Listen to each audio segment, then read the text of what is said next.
Assalamualaikum warahmatullahi wabarakatuh. Yang kami hormati para alim ulama, para asatidz, para guru-guru kami, para ayah bunda, para orang tua siswa, serta anak-anakku sekalian, siswa-siswi SMK Al-Ahyar 2 yang kami banggakan. Alhamdulillah kita bisa bertemu kembali dalam rangka silaturahmi dan acara pertemuan dengan ayah dan bunda, orang tua siswa di SMK Al-Ahyar 2 ini. Pada hari ini tema kita tidak lain melanjutkan tema kita yang kemarin, yaitu menuntut ilmu. Menuntut ilmu itu adalah kewajiban setiap manusia. Dan sungguh sangat luar biasa jika para bapak, para ibu, ayah dan bunda yang memiliki anak, yang memiliki siswa, mereka semangat untuk menuntut ilmu, maka itu adalah kebanggaan tersendiri. Sungguh sesuatu yang sangat menguntungkan bagi kedua orang tua. Oleh karena itu, pada kesempatan yang baik ini, sebelumnya mari kita bersama-sama untuk senantiasa bersyukur kepada Allah Subhanahu wa taala. Karena sungguh luar biasa Allah masih memberikan kesempatan, memberikan nikmatnya kepada kita, terutama nikmat sehat walafiat, nikmat panjang umur, sehingga kita dapat bertemu kembali dalam rangka kita melaksanakan kegiatan-kegiatan yang merupakan salah satu ibadah, yaitu bersilaturahmi. Oleh karena itu, bagi bapak, ibu, ayah dan bunda, kita memiliki anak, itu merupakan amanah, itu merupakan titipan yang Allah berikan kepada kita. Maka hendaklah kita sebagai ayah dan bunda, sebagai orang tua, harus memanfaatkan amanah tersebut yang diberikan oleh Allah.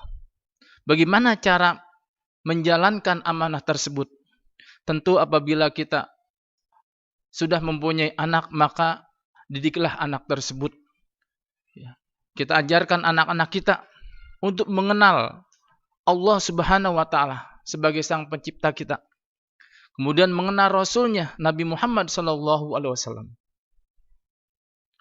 Suatu keberuntungan bagi kedua orang tua, bagi ayah dan bunda apabila anak-anaknya itu dididik menurut syariat, menurut agama Allah Subhanahu wa taala. Misalnya saja ketika anak-anak kita sudah bisa mengaji, sudah bisa membaca Al-Qur'an, maka itu suatu keuntungan yang luar biasa. Karena ketika anak-anak kita itu mengaji, dia belajar, dia mendapatkan pahala. Itu pahalanya bukan hanya mengalir untuk mereka, tetapi juga untuk kedua orang tuanya dan untuk kakek dan neneknya. Walaupun kakek dan neneknya sudah tidak ada, maka masih tetap untuk mendapatkan pahala dari Allah Subhanahu wa taala. Karena itu, di sini saya ingin memberikan ada beberapa manfaat atau fadilah menuntut ilmu. Yang pertama itu adalah bahwa dia memperoleh pahala jihad di hadapan Allah Subhanahu wa taala. Artinya orang yang menuntut ilmu disamakan dengan pahala jihad. Yang nama jihad itu adalah membela agama Allah. Maka ketika ia menuntut ilmu, kemudian ia meninggal dunia, dia mendapatkan pahala jihad fi sabilillah. Dia akan dimasukkan ke dalam surganya oleh Allah Subhanahu wa taala. Bahkan dalam satu hadis telah dijelaskan, qala Nabi sallallahu alaihi wasallam, man intaqala liyata'allama ilman ghufira lahu qabla ayyahtua. Intaqala di sini adalah berpindah, melangkah. Jadi barang siapa yang melangkahkan kedua kakinya untuk belajar, untuk menuntut ilmu, ghufira lahu, maka diampunkan dosanya sebelum dia melangkah. Sungguh luar biasa. Rasulullah sallallahu alaihi wasallam memberikan gambaran kepada orang yang menuntut ilmu. Sebelum dia melangkah saja, sebelum dia untuk sampai ke tempat tujuan, sudah diberikan pahala, diampunkan segala dosa-dosanya. Dari riwayat telah dijelaskan pula saat di mana ada sekelompok manusia sudah berada di pintu surga. Mereka saling berdesak-desakan. Mereka ingin masuk surga terlebih dahulu.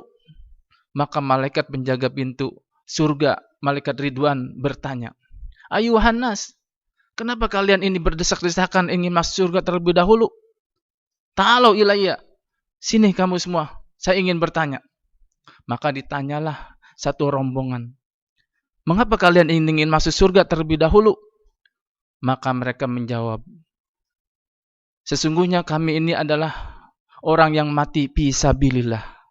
Kami mati dalam memperjuangkan agama Allah, ingin membela agama Allah. Dan itu sudah dikatakan oleh Rasulullah bahwa orang yang berjuang fisabilillah akan masuk surga." Oh, betul. Bagus, kata malaikat Ridwan. Lalu bagaimana kamu tahu bahwa orang yang mati fisabilillah itu masuk surga? Mereka menjawab, "Saya tahu dari guru saya." Oh, kalau begitu kamu nggak boleh masuk terlebih dahulu. Tunggu sebentar. Maka dipanggillah rombongan yang kedua, yaitu para guru, para orang yang menuntut ilmu. Maka ditanya oleh malaikat Ridwan, "Mengapa kalian ingin masuk surga terlebih dahulu? Kalian ingin berdesak-desakan?" Maka mereka menjawab, "Ya, sesungguhnya kami ini adalah orang yang menuntut ilmu. Kemudian setelah saya menuntut ilmu, mendapatkan ilmu, saya menjadi guru. Dan saya memberikan ilmu tersebut kepada manusia. Ketika saya meninggal, saya diberikan nikmat oleh Allah, akan dimasukkan ke dalam surganya Allah Subhanahu wa Ta'ala." Maka malaikat Ridwan bertanya lagi, "Kamu tahu dari mana? Bagaimana cara kamu menuntut ilmu sehingga kamu ini sampai ke dalam surga ini?" Mereka menjawab, "Sesungguhnya kami ini adalah orang yang tidak punya. Kami ini orang miskin. Tapi kami punya semangat untuk menuntut ilmu. Akhirnya kami dibiayai oleh orang kaya, oleh orang yang mampu, sehingga kami dapat memperoleh ilmu sampai kami sarjana, sampai mendapatkan ilmu yang banyak." Oh, kalau begitu kamu nggak boleh masuk terlebih dahulu, tunggu sebentar. Nah, maka dipanggillah golongan yang ketiga. Siapa? Orang yang kaya. Nah, maka pada saat itu ditanya lagi, "Apa yang menyebabkan engkau masuk ke dalam surga ini?" Maka mereka menjawab, sungguh luar biasa Allah memberikan rizki pada kami, sehingga kami dikatakan sebagai orang mampu. Tapi kami tidak lupa bahwa rizki yang Allah berikan itu adalah amanah. Saya memberikan kepada orang-orang, saya bantu orang-orang yang tidak mampu, yang mau belajar, mereka tidak punya biaya, saya ikhlas untuk membiayai mereka. Oh, kalau begitu kamu silahkan terlebih dahulu masuk ke dalam surga. Maka yang kedua, orang yang menuntut ilmu. Dan golongan yang ketiga adalah orang yang berjihad fisabilillah. Sungguh luar biasa. Jadi orang-orang yang berjihad di jalan Allah, orang yang menuntut ilmu, dan orang kaya yang ikhlas memberikan sebagian hartanya di jalan Allah, mereka adalah dijamin oleh Allah Subhanahu wa Ta'ala masuk surga. Ini yang pertama. Yang kedua, apa manfaatnya orang yang berilmu itu? Yang kedua adalah bahwa orang yang menuntut ilmu itu lebih baik daripada sholat 100 rakaat. Dan bunda, para bapak dan ibu, serta anak-anakku sekalian yang kami banggakan, kalau kita ini menuntut ilmu, sungguh Allah dan Rasulnya sangat bangga kepada para penuntut ilmu. Bukan hanya di dalam Al-Quran, dalam surat Al-Mujadalah ayat 58, pada ayat ke-11, di mana Allah Subhanahu wa Ta'ala berfirman, "A'udzu billahi minasyaitonir rajim. Bismillahirrahmanirrahim. Yarfa'illahu alladziina aamanu minkum walladziina utul ilma darajat." Shadaqallahul adzim. Yang artinya niscaya Allah akan memberikan kedudukan dan derajat yang sangat tinggi di antara kamu, orang-orang yang beriman dan orang-orang yang menuntut ilmu. Jadi orang-orang yang menuntut ilmu ini sungguh Allah berikan derajat kedudukan yang sangat tinggi. Bukan hanya di sisi Allah, bukan hanya pada saat di akhirat nanti, tapi juga di dunia, di dalam kehidupan dunia. Kita telah memperlihatkan, Allah telah memperlihatkan kepada kita bagaimana orang-orang yang memiliki ilmu, ya. Mereka yang punya ilmu yang banyak, ya. Mereka yang sarjana S1, S2, S3, Allah muliakan, Allah memberikan derajat di sisi Allah dan di sisi manusia. Inilah yang Allah banggakan bagi kita. Oleh karena itu, dalam satu riwayat juga dijelaskan ketika Rasulullah Shallallahu Alaihi Wasallam sudah berada di kota Madinah. Beliau pada saat itu keluar dari Masjid Nabawi, maka dilihatlah ada setan yang sedang mondar-mandir di depan pintu Masjid Nabawi.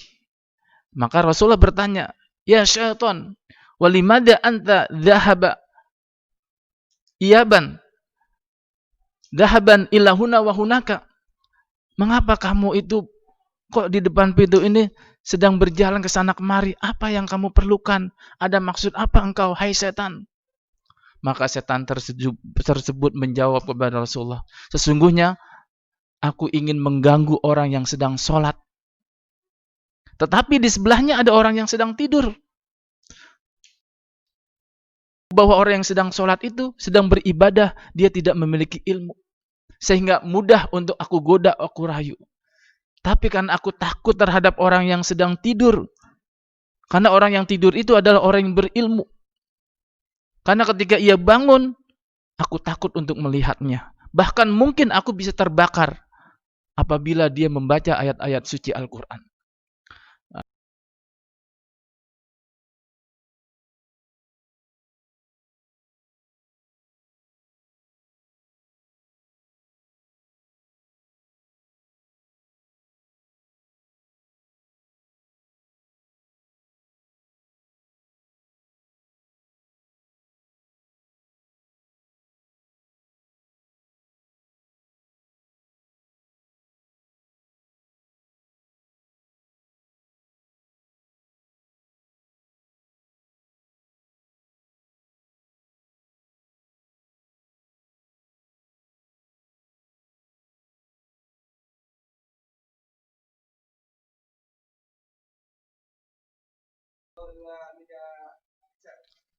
Ketika Rasulullah Shallallahu Alaihi Wasallam berada di Madinah, setelah melihat keadaan setan tersebut, dan setan lalu dia menceritakan kepada Rasulullah bahwa dia akan terbakar jika melihat orang yang alim, dan orang alim itu seandainya dia membaca ayat-ayat suci Al-Quran, maka takutlah setan itu kepada orang alim yang sedang tidur daripada orang yang bodoh. Kenapa? Karena orang yang bodoh itu ketika ia beribadah tidak memakai ilmu, sehingga ia mudah untuk digoda, dirayu.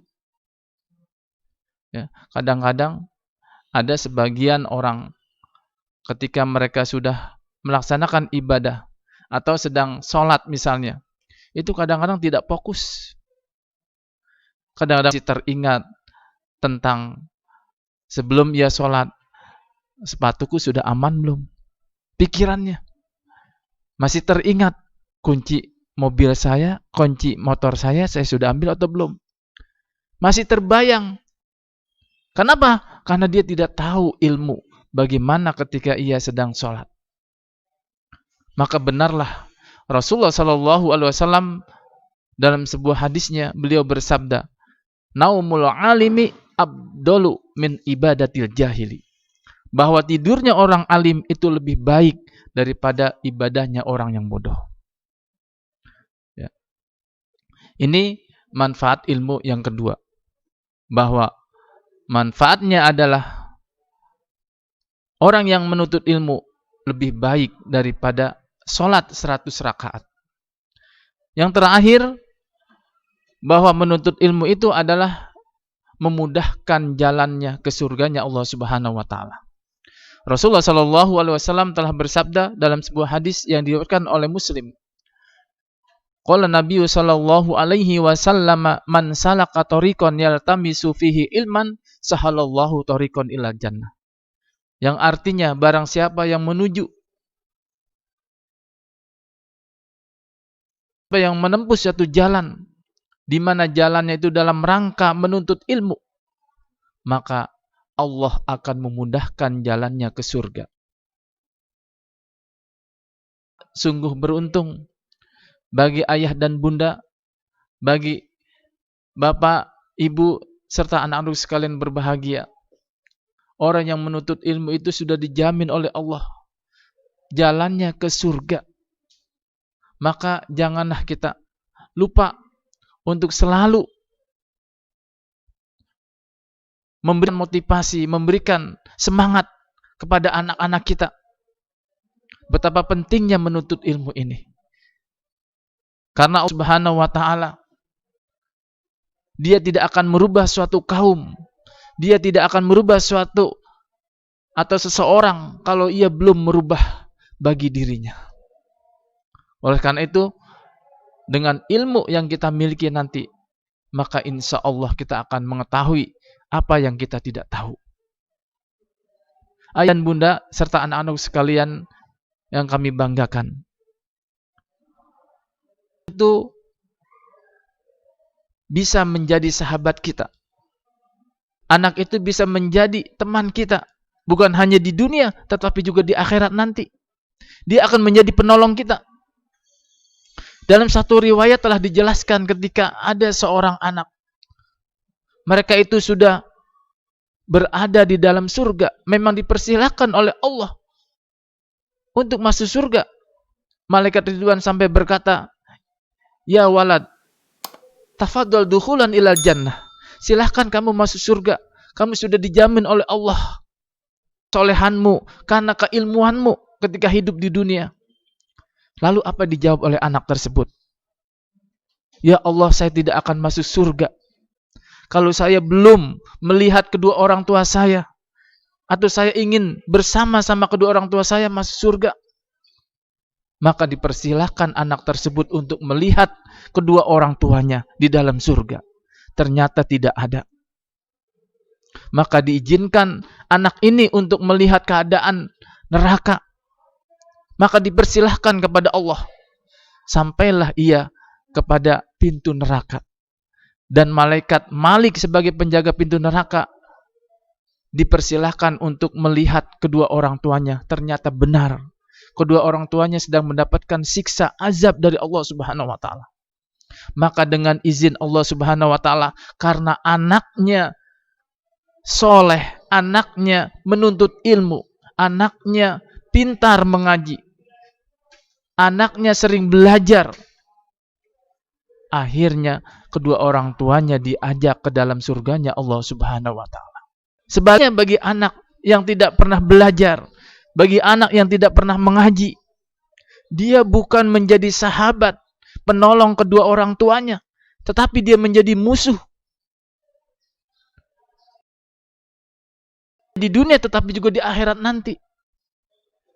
Ketika anak itu akan dimasukkan ke dalam neraka, anak ini berkata, berkomentar kepada Allah, "Ya Allah, kenapa engkau masukkan aku ke dalam neraka? Apa yang menyebabkan? Apa salahku?" Maka ketika dijelaskan bahwa kamu banyak sekali kesalahan-kesalahan, tidak beribadah kepada Allah, tidak mengenal Allah, tidak mengenal Rasulnya Nabi Muhammad SAW. Lalu apa yang kau kerjakan? Mereka menjawab, "Ya Allah, saya tidak pernah diajarkan oleh kedua orang tuaku, pernah dinasihatkan. Aku tidak pernah dikenalkan tentang Allah dan Rasulnya, yaitu Nabi Muhammad SAW. Saya tidak tahu. Lalu apa yang dikerjakan oleh kedua orang tuamu?" "Orang tuaku sibuk, ya Allah, mencari nafkah, tidak pernah memberikan nasihat kepadaku." Disinilah menjadi perdebatan antara kedua orang tua dengan anak pada akhirat nanti. Oleh karena itu, jika Allah masih memberikan kesempatan kepada kita, jika Allah masih memberikan waktu kepada kita, mari kita bersama-sama untuk mendidik anak kita dengan yang baik. Kita memberikan nasihat anak-anak kita dengan penuh kesabaran. Insya Allah, Allah akan memberikan jalan yang terbaik buat kita. Mudah-mudahan saja, mari kita bersama-sama memohon kepada Allah. Mudah-mudahan Allah memberikan umur yang panjang buat kita. Kita mohon kepada Allah, mudah-mudahan anak-anak kita menjadi anak-anak yang soleh, yang selalu berbakti kepada kedua orang tuanya, dan membahagiakan kita semua. Bukan hanya di dunia tetapi juga di akhirat. Saya kira mungkin hanya ini saja yang bisa kami sampaikan. Kami mohon maaf jika ada hal-hal yang kurang berkenan di hati para ayah dan bunda, baik itu perkataan maupun perbuatan. Mari kita bersama-sama untuk mengajak anak-anak kita, memberikan motivasi untuk mengenal Allah, untuk mengaji. Insya Allah kita sebagai orang tua akan memberikan teladan yang baik. Dan kita mohon kepada Allah mudah-mudahan kita dijadikan sebagai umat Rasulullah SAW yang mendapatkan syafaatul uzma, syafaat di hari kiamat nanti. Amin amin ya rabbal alamin. Akhirul kalam, wassalamualaikum warahmatullahi wabarakatuh. Jangan lupa untuk di like, di komen dan share demi untuk memberikan video ini yang lebih baik lagi untuk bermanfaat bagi orang banyak. Terima kasih. Wassalamualaikum warahmatullahi wabarakatuh.